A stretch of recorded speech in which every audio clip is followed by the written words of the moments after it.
Ce n'est pas tous les jours qu'on reçoit un ministre conseiller sur un plateau de télévision. Je ne serai pas seul à le faire. Hugues Hector Zogo à ma droite. Une fois encore, Hugues Hector Zogo, merci d'être sur ce plateau. C'est un plaisir pour moi. Révision de la Constitution, retenir des modifications apportées.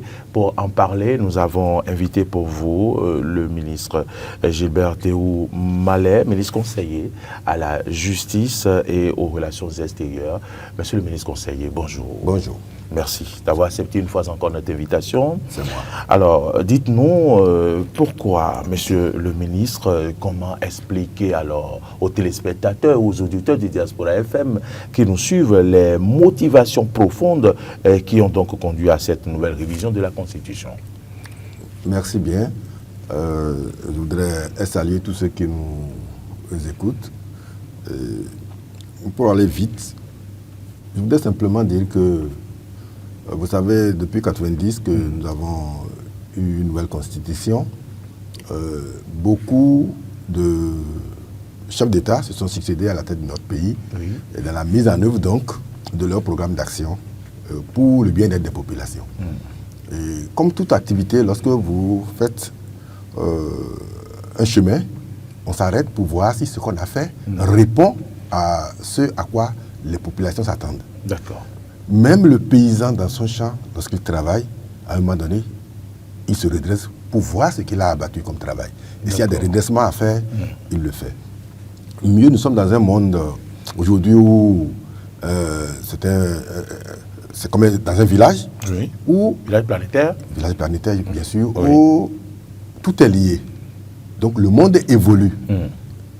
Et tout dirigeant sérieux doit pouvoir arrimer ce qu'il fait à l'évolution pour permettre donc à la population de jouir pleinement du développement.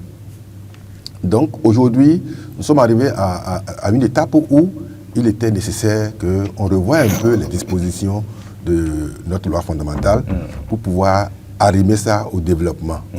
Parce que quand vous n'êtes pas au même diapason que le développement, vous êtes à la traîne des autres. Alors, monsieur le ministre, à la date d'aujourd'hui, on est au cœur d'une réforme constitutionnelle. Qu'est-ce que les citoyens peuvent concrètement retenir de tout ce qui a été apporté aujourd'hui comme innovation? Voilà, vous faites bien de dire... Les points les plus importants. Vous faites bien de dire qu'est-ce que les populations peuvent comprendre d'eux. Lorsque vous faites quelque chose pour quelqu'un et que la personne ne sait pas les raisons pour lesquelles vous faites ces choses, il y a problème. Voilà pourquoi, en tant que ministre conseiller, il est de notre devoir donc d'aller au contact des populations, de leur expliquer ce qui se fait réellement pour permettre aux Béninois de se faire par eux-mêmes une idée de ce qui se fait. Et qu'on arrête de réfléchir en lieu et place des populations. Parce qu'aujourd'hui, quand on voit sur les réseaux sociaux ce qui se dit, oui, c'est comme si les concernés eux-mêmes sont des handicapés et ils ne peuvent pas réfléchir.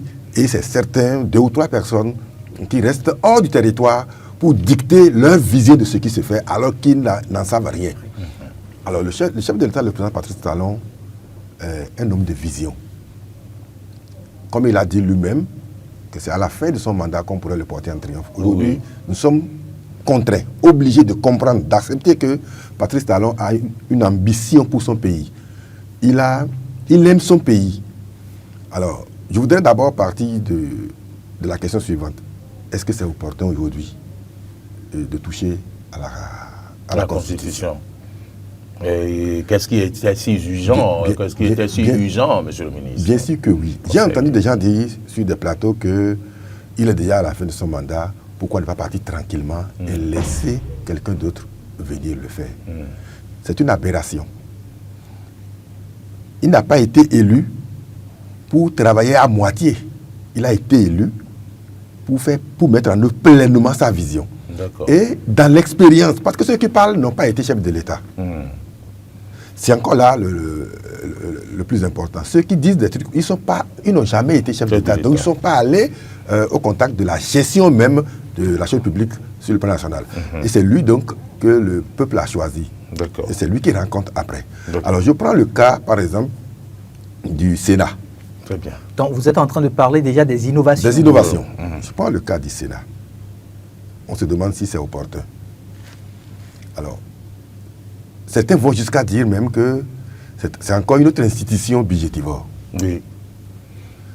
Je continue de dire que c'est une aberration. Ah, parce que ceux qui vont siéger au Sénat n'ont pas de salaire? Alors, je voudrais aller pas à pas et terre à terre pour que le commun des mortels, le commun des Béninois comprennent. Le Sénat, c'est une institution. Une institution, mais qui a quel rôle? C'est lorsqu'on aurait analysé, par rapport à cette innovation-là, le rôle que le Sénat a joué, qu'on pourrait savoir si oui ou non, il est opportun. Alors, on dit que, par exemple, je cite quelques exemples, hein, le Sénat doit réguler la vie politique. Oui.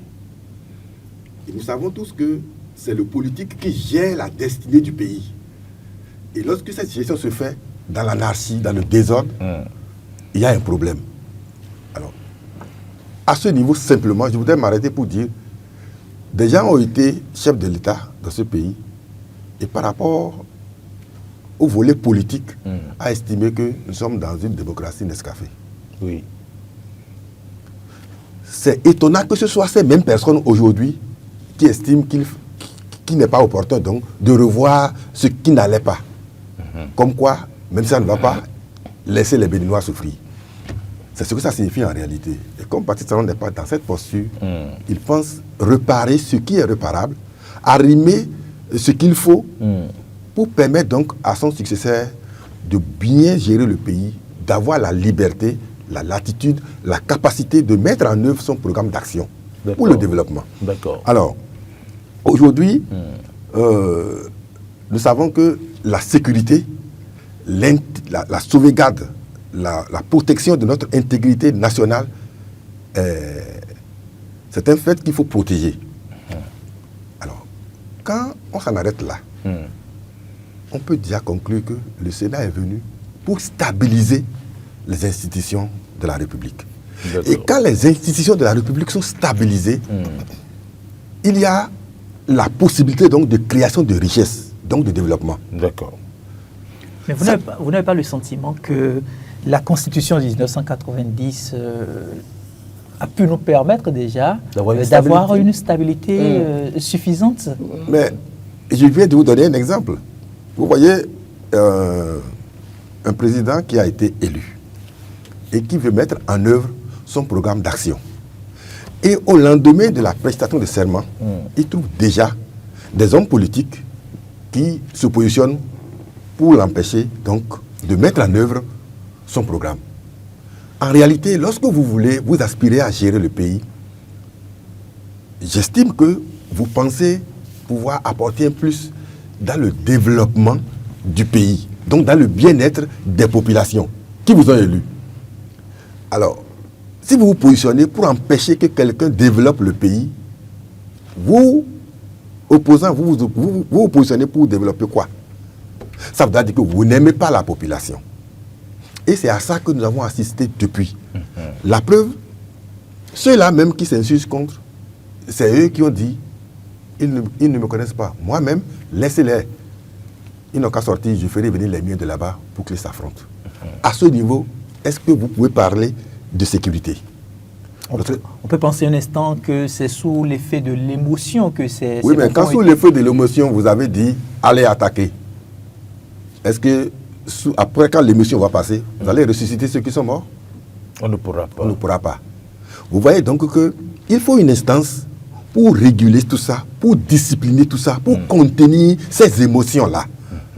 Alors, vous voyez, au temps du PRPB, lorsque Kérékou est arrivé à la fin de son marxisme-léninisme, on est tous d'accord que le pays était asphyxié économiquement. Bien sûr que oui.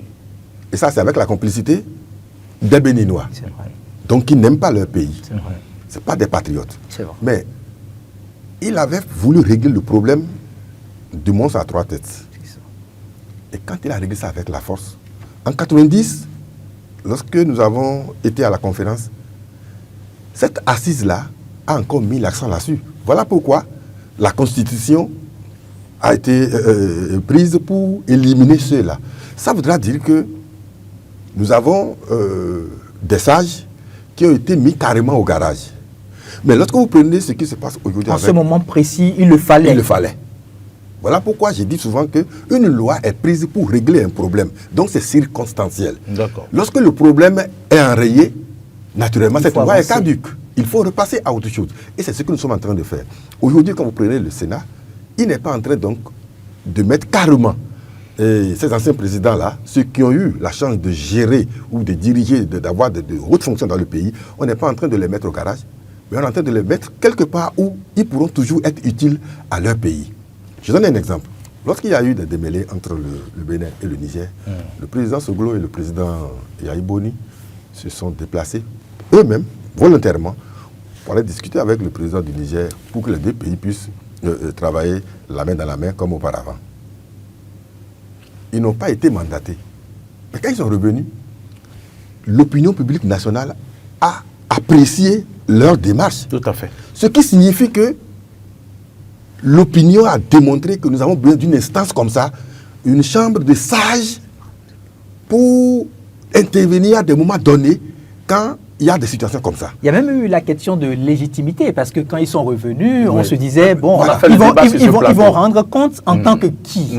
Et maintenant, on vient officialiser une structure comme ça, et c'est encore les mêmes qui estiment qu'il y a un problème. Je pense qu'il n'y a pas un problème. Monsieur le Aujourd'hui, ministre il conseiller. faut arrêter donc de voir les choses parce que ça vient de Patrice Talon. Il faut voir l'opportunité, il faut voir la portée, il faut voir la plus-value et essayer d'oublier que ça vient de Patrice Talon. Parce que Patrice Talon, c'est un être humain, il va passer. Vous avez donné un bel exemple, monsieur le ministre. Quels sont les articles alors ou dispositions qui ont été modifiés ou introduits dans cette constitution-là et pourquoi? Oui, ce que j'ai dit par rapport Oui, vous avez commencé, au Sénat même, oui. vous voyez que c'est une innovation. C'est pour qu'on passe à Il y a, une autre il y a étape. la trêve. Je veux parler un peu de la trêve. Oui. Ça existait, mais ce n'était pas aussi visible. Si bien que les politiciens, pour tricher avec les lois, pouvaient passer outre, parce que ce n'était pas visible. Aujourd'hui, c'est clair que tout politicien sera tenu donc de respecter cette trêve-là. Mais de quoi il est question? On présente ça comme si c'est une innovation qui est venue bâillonner les libertés politiques et syndicales. Non, pas du tout. Vous pouvez continuer en tant que parti politique d'animer la vie politique. D'ailleurs, c'est votre rôle. Vous pouvez continuer par critiquer, mais vous ne remettez pas en cause. Parce que dès que vous vous positionnez pour remettre en cause, alors que vous n'avez même pas, dans votre critique, vous n'avez pas pu donner des solutions alternatives, il y a un problème. Parce qu'on se connaît tous au Bénin ici. C'est la ruse. Je me positionne pour empêcher l'autre de réussir. Alors que quand l'autre réussit, ce n'est pas pour lui, c'est pour la population. Et il est venu pour ça, il a été élu pour ça. Et vous vous positionnez pour empêcher ce dernier-là de réussir. Alors, on vous autorise donc à continuer par faire vos critiques, à continuer par animer la vie politique à la base, mais vous n'êtes pas en campagne. Et il y a une période donc pour les euphories de campagne et autres.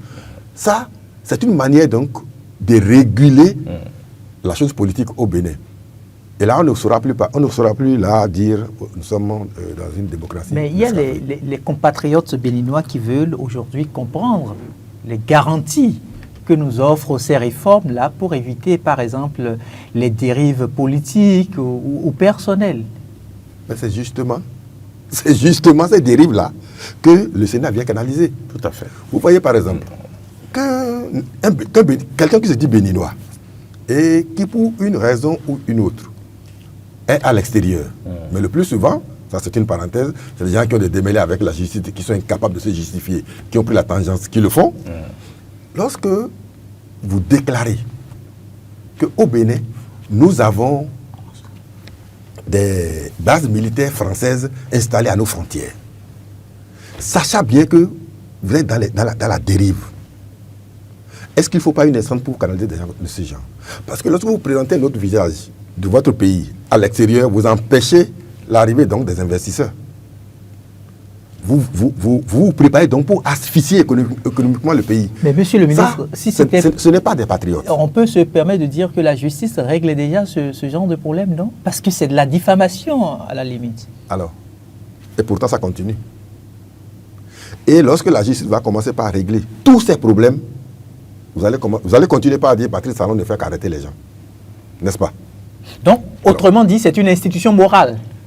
C'est une institution qui est venue, comme je l'ai dit à l'entame, comme un arbitre entre les autres institutions. J'ai dit que le Sénat est venu aujourd'hui pour stabiliser les institutions. Et quand je dis institution, il y a le gouvernement, il y a l'Assemblée, il y a la Cour constitutionnelle.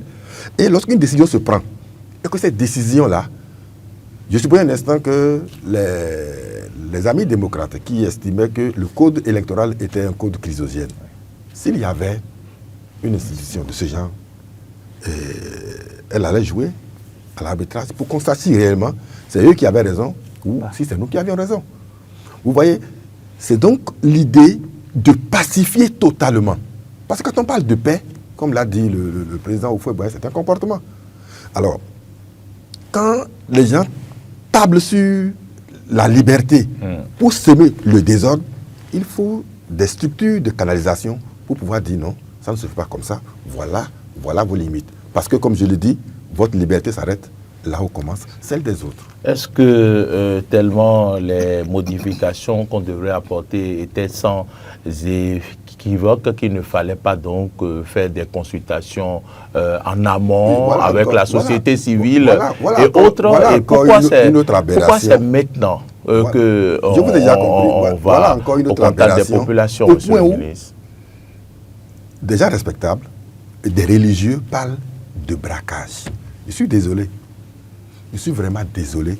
Vous voulez faire référence à la déclaration du père Arnaud-Éric Agueno, non, qui est le directeur de l'Institut d'artisans de justice et de paix. Alors, la Constitution de 90 elle-même a prévu les conditions dans lesquelles elle peut être révisée. Où se trouve le braquage? La Constitution elle-même a dit comment on pourra la réviser. Et c'est ce que les députés ont suivi. Simplement. Et c'est sans équivoque. Donc, selon vous, il n'y a pas de braquage? Il n'y a pas du tout. Pas du tout. Mais à défaut qu'on parle de braquage, est-ce que ça n'aurait pas été opportun, par exemple, pour les députés à l'Assemblée nationale, avant de déposer cette proposition de loi sur la table du président de l'Assemblée nationale, d'en parler avec... Vous avez confié... D'aller au contact des populations pour des consultations vous avez confié pour la société civile. Un pouvoir, naturellement législatif, à des personnalités données, qu'on appelle honorables députés. Ça voudra dire que à des moments donnés, ils peuvent prendre des décisions et venir vous rendre compte. Vous n'avez pas vu depuis le 15 novembre dernier que la Constitution a été révisée. Vous n'avez pas vu les descentes des députés, des membres du gouvernement, aller expliquer aux populations les réelles motivations. Parce que lorsque, comme je l'ai dit à l'entame... On continue à parler de charrue avant les bœufs, devant les bœufs. C'est eux qui le disent. Mais nous estimons que les textes ont été respectés. Oui, alors, lorsque il y a une urgence, je règle l'urgence pour ton bien, et je viens t'expliquer qu'il y avait telle situation, j'ai dû procéder de telle manière pour... En quoi c'est mauvais? Est-ce qu'on peut se permettre de dire... Nous visons tous la paix. Oui. Et pour cette paix-là, chacun doit pouvoir se positionner pour poser des actes qui concourent donc à consolider la paix. Est-ce que le fait qu'on ait procédé à cette révision et que c'est maintenant on est en train d'aller expliquer aux populations ce qui se passe, est-ce que ça a entraîné une insurrection? Est-ce que vous étiez sur le terrain? Si, j'étais... Est-ce que les populations sont contentes? Quelles questions elles ont eu à poser? Ou bien l'objectif c'est d'aller à leur contact pour qu'elles vous suivent de façon religieuse? On n'est pas à l'église, bien sûr. Et voilà pourquoi je dis que c'est marrant qu'on nous parle de braquage. Parce que là-bas aussi, il n'y a pas la démocratie. Alors aujourd'hui, moi j'étais sur le terrain. J'étais à Ouessé. Et de ce pas, quand je sors de votre studio, je suis en train d'aller à Ouessé rencontrer tous les dignitaires du culte vaudou de la commune de Ouessé. Pour leur expliquer un peu les réelles motivations. Parce que ce que nous faisons, c'est pour le bien des populations. Et il faut aller leur expliquer. Alors, c'est quand sur les antennes, on nous parle de société civile, nous voulons aussi aller discuter à cette composante-là de la société. Très bien. Pour qu'ils aient la possibilité, comme je l'ai dit, de se faire une idée par eux-mêmes de ce qui se fait. Parce qu'il faut aller découdre le mensonge, l'intoxication. Je ne peux pas, parce que je ne suis pas concerné, parce que je ne suis pas directement auteur d'une action, peindre en noir ce qui se fait. Et c'est à ça, malheureusement, qu'on assiste au niveau donc, de cette société civile dont vous parlez. Donc, aujourd'hui, comme vous le dites, les populations n'ont besoin que d'informations. La vraie information. On n'a même pas besoin de les manipuler. Il faut juste leur apporter l'information. Est-ce qu'elles sont manipulées, les populations? Bien sûr. Par qui, monsieur le ministre? Par ceux dont vous parlez, ceux qui sont de la société civile dont vous parlez là, et par ceux de l'opposition. C'est une manipulation. C'est une qui est faite sur la base d'intoxication, de mensonges, de formulation. Mais écoutez, par exemple, je prends le cas de la GDZ. Tout Béninois sait que c'est une bonne initiative. Qu'on soit de l'opposition ou de la mouvance. Mais quand une frange de la population se détache pour estimer qu'il faille trouver des arguments pour peindre en noir ce qui se fait et appeler à une insurrection, vous ne voyez pas que c'est une manipulation. Depuis l'extérieur, je vois sur les réseaux sociaux des patriotes, des Béninois, qui, ne sachant même pas les articles qui ont été modifiés, quelles sont les raisons, qu'est-ce que ça apporte comme un plus au développement du pays. Qu'est-ce qu'ils disent? Depuis là-bas, demandent aux enfants de rentrer dans la rue. Un monsieur, certain Korogoné, depuis le Niger, qui le dit. Vous voyez, ceux-là... il n'est pas resté au Bénin pour le dire. Bon, naturellement... Alors, monsieur le ministre, comme je l'ai dit, on se retrouve au cœur d'une réforme institutionnelle. Vous êtes revenu. Alors, vous avez parlé d'institutions budgétivores. Mais voilà, non, ce n'est pas moi qui ai parlé de ça, monsieur le ministre. J'ai demandé si ceux qui vont siéger n'auront pas droit à des évolutions. Mais si vous posez la question et que ne répond pas, les populations ne comprendront pas. D'accord. Répondez alors, monsieur le ministre. Il nous reste encore. Je l'ai dit, ce n'est pas la dépense qu'il faut voir, mais c'est l'impact de l'action à mener qu'il faut analyser. Est-ce que ce qui se fait apporte un plus? Est-ce que ça permet de créer de la richesse? Si oui, parce que, je l'ai dit, le Sénat est venu pour stabiliser, pour permettre donc au chef de l'État élu de travailler en toute liberté, en toute quiétude, donc de créer de la richesse, de faire le développement. Et lorsqu'il est dans ce schéma et qu'il crée de la richesse, si c'est le Sénat qui lui a permis donc d'avoir cette latitude-là, et qu'on demande ce que le Sénat veut prendre, est-ce que c'est normal? Vous ne voyez pas qu'il y a une injustice? Parce qu'il y a une injustice. C'est le Sénat qui a permis de créer, et au moment du partage, on estime qu'ils n'en ont pas droit. Monsieur le ministre, une dernière question à mon niveau. Comment est-ce qu'on peut aujourd'hui rassurer nos compatriotes sur les questions d'indépendance et de neutralité de cette réforme-là qui a été faite? Oui, vous pouvez parler de la neutralité de ceux qui vont composer ce Sénat-là. Des personnalités qui vont siéger en quelques mots, monsieur le ministre, puisqu'il est l'heure. C'est pour leur demander de se départir des actions, des déclarations et partisanes qu'ils sont obligés donc de se retrouver là-bas et ne réfléchir que développement. Donc c'est une manière d'emmener les anciens présidents de l'institution à rester davantage sages. Est-ce que par exemple, quand on finit les 2 mandats, on devient inutile pour son pays? Non. Pas du tout, bien au contraire. Mais lorsque le président se met dans une formation politique, il n'a pas toujours des réactions qui répondent aux exemples du développement. Mais lorsqu'il n'est plus politique, il n'est plus partisan, il a la latitude de bien réfléchir par rapport au développement. Monsieur le ministre, quel sera votre mot de la fin en quelques secondes, puisqu'il est là? Mon mot de la fin, c'est que je voudrais demander aux compatriotes béninois de comprendre, d'accepter que le président Patrice Talon ne pense qu'au bien-être de la population béninoise et qu'il a élu. La preuve, il a donné suffisamment d'indices, il nous a mis sur orbite et je crois qu'il faut continuer sur la même lancée pour que d'ici quelques années, notre pays soit vraiment un pays émergent. Merci à vous pour votre présence sur ce plateau. Je rappelle que vous êtes Gilbert Dehoux Mallet, ministre conseiller à la justice et aux relations extérieures. Vous êtes venu répondre à nos questions par rapport à la révision de la Constitution, ce qu'il faut retenir comme les modifications apportées. Merci à vous, Hector Zogo, d'avoir été là sur ce plateau. C'est moi qui vous remercie pour l'honneur. Merci, monsieur le ministre. Moi qui vous remercie. Je souhaite à toutes et à tous un bon week-end. Merci à Marcel Yedo qui a réalisé cette émission, Alain Alou, Martin Toïnset, Modeste Moundé-Kondi. Attention sur les routes, prenez soin de vous, à bientôt.